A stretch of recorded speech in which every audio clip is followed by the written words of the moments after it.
Well, people ask me if I believe in God. You know, I'm going to release a podcast about that, because I answered that question for about 2 hours in Australia, because people kept asking me that question, which I really don't like. I don't like that question. And so I sat and thought about it for a good while, and I tried to figure out why. And then I thought, well, you believe. I thought, who would have the audacity to claim that they believed in God if they examined the way they lived? Who would dare say that? To believe, you think, to believe in a Christian sense, to actually, this is why Nietzsche said there was only ever one Christian, and that was Christ. To have the audacity to claim that means that you live it out fully. And that's an unbearable task in some sense. I just debated Slavoj Žižek about a week ago, although it wasn't really much of a debate. It was a strange event. But he said something very brilliant, and to me, that justified the entire event, at least from my perspective. He talked about Christ's moment of crisis on the cross when he cried out to God that he had been forsaken. And what Žižek said was that what that meant was that the conditions of human existence are so tragic that even God himself in human form lost faith for a moment in the goodness of being. And I thought that was a remarkable observation, because, well, if God himself would lose faith under such conditions, what would you expect from normal human beings confronted with what we're confronted by? And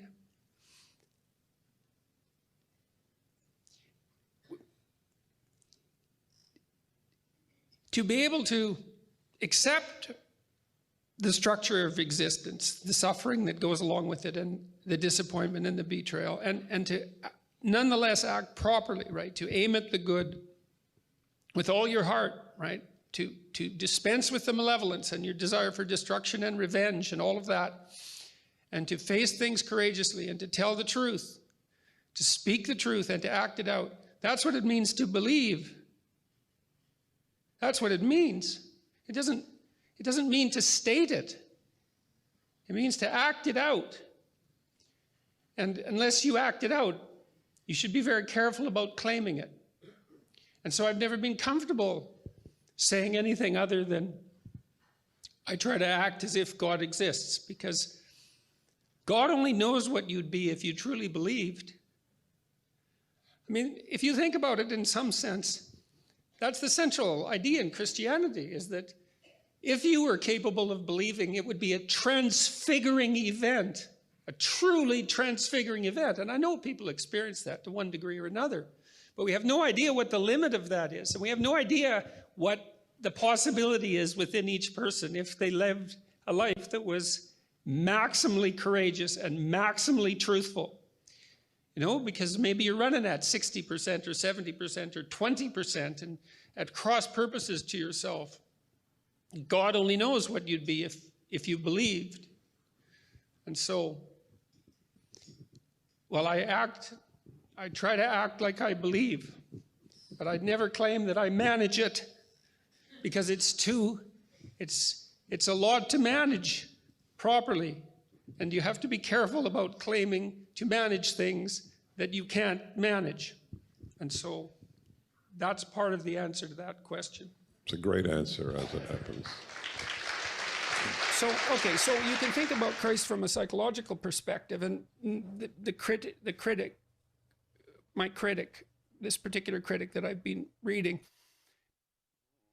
said, well, that doesn't differentiate Christ much from a whole sequence of dying and resurrecting mythological gods. And of course, people have made that claim in comparative religion. Joseph Campbell did that, and Jung to a lesser degree, I would say, but Campbell did that. But the difference, and C.S. Lewis pointed this out as well, the difference between those mythological gods and Christ was that there's a historical representation of of his existence as well. Now, you can debate whether or not that's genuine. You can debate about whether or not he actually lived and whether there's credible objective evidence for that, but it doesn't matter in some sense because this, well, it does, but there's a sense in which it doesn't matter because there's still a historical story. And so what you have in the figure of Christ is an actual person who actually lived plus a myth. And in some sense, Christ is the union of those two things. The problem is I probably believe that, but I don't know. I'm amazed at my own belief and I don't understand it. Like, because I've seen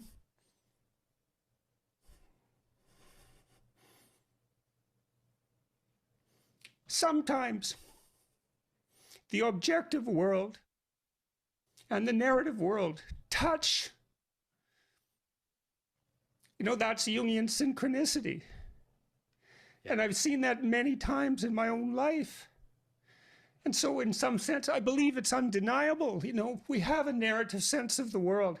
For me, that's been the world of morality. That's the world that tells us how to act. It's real. Like, we treat it like it's real. It's not the objective world. But the narrative and the objective world touch. And the ultimate example of that, in principle, is supposed to be Christ. But I don't know what to...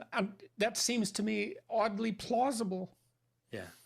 But I still don't know what to make of it. It's too... partly because it's too terrifying a reality to fully believe. I don't even know what would happen to you if you fully believed it. If you believed in the story of Christ, or if you believed that history and let's say the narrative meet, let's both, say. I think you... Because when you believe that, you buy both those stories. You believe that the narrative and the objective can actually touch.